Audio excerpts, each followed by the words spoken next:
আমাদের যখন এই সিভিল সোসাইটিকে ডাকলো নির্বাচন কমিশন মত বিনিময়তে, আমিও সেখানে ছিলাম, এই আলোচনাটা এসেছিল যে প্রার্থীরা তো এটা প্রকাশ করে না। তখন আমরা বলেছিলাম যে এটা কি করা যায়, সাজেশন ছিল যে এই সংস্থাগুলোকে একসাথে করা যায় কিনা। মন্দের ভালো যেটা এবার হয়েছে সেটা হচ্ছে যে আপনি আগে যেমন কেউ চ্যালেঞ্জ যদি করতো ভোটের আগে, কাউকে চ্যালেঞ্জ করতে হয়, এটাও কিন্তু এক ধরনের দুর্বলতা।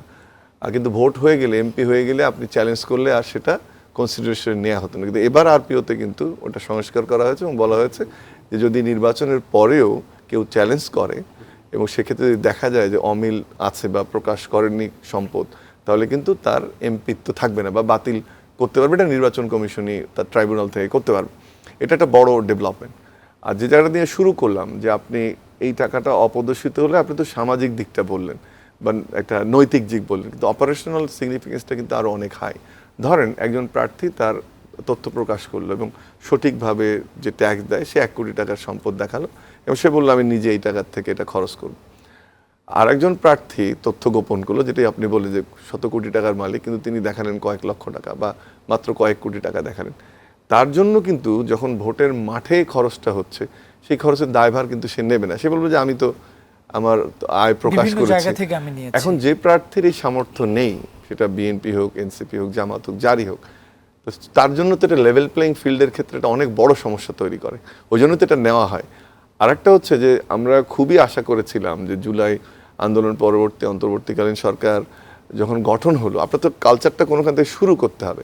তখন কিন্তু একটা কথা ছিল যে উপদেষ্টাদের সবার তথ্য প্রকাশ করতে হবে। আমার জানা মতো এনবিআর এর চেয়ারম্যান এটা করেছেন, আর কেউ করেছেন কিনা আমি আসলে জানি না, এটা প্রধান উপদেষ্টা সহ। আমার ভুল হতে পারে। দুজন উপদেষ্টা পদত্যাগ করেছেন বা 3 জন, তারা হয়তো শুধু দিয়ে এসেছেন, কিন্তু পরবর্তীতে দিয়েছেন, কিন্তু সেটা তো তখন দেওয়ার কথা না।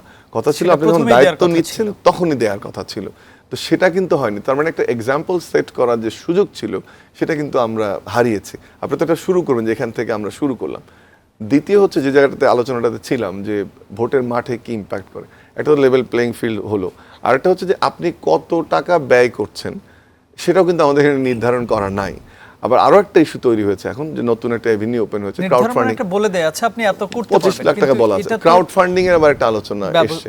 সেই ক্রাউড ফান্ডিং এর বিষয়টা কিন্তু এখনো আমরা অনেক প্রার্থীকে কিন্তু দেখলাম হলো না। কিন্তু এখন আমি এটাই বলছি যে ক্রাউড ফান্ডিং যখন আপনি করবেন এবং আপনি যখন এটা সঠিক তথ্য প্রকাশ করবেন না, আরো একটা প্রবলেম আপনি ইনভাইট করবেন। এবং ক্রাউড ফান্ডিং এর বিষয়ে as far as my knowledge, সেখানে কিন্তু কোনো রকম এখনো বিধিমালা হয়নি।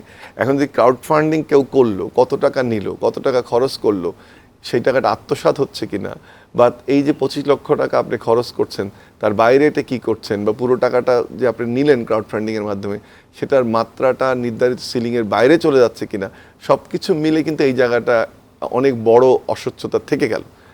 যেটা করা উচিত এখনও যে সুযোগটা আছে সেটা হচ্ছে যে এখনও কিন্তু 20 তারিখ পর্যন্ত একটা রিভিউয়ের অপরচুনিটি আছে। যদি যেগুলো নিয়ে আলোচনা হচ্ছে, শুধু তারা না, নির্বাচন কমিশন থেকেও যদি উদ্যোগ নেওয়া হয়, যে এনবিআরকে এনগেজ করা হয়, বা দুদককে বলা হয় যে এটার খবর নেওয়ার জন্য স্থানীয় অফিসও দুদকের আছে, বা অন্যান্য সংস্থাগুলোকে ইনভলভ করে যদি এক্সাম্পল সেট করা যেত যে এইটা ঠিকভাবে হয়নি।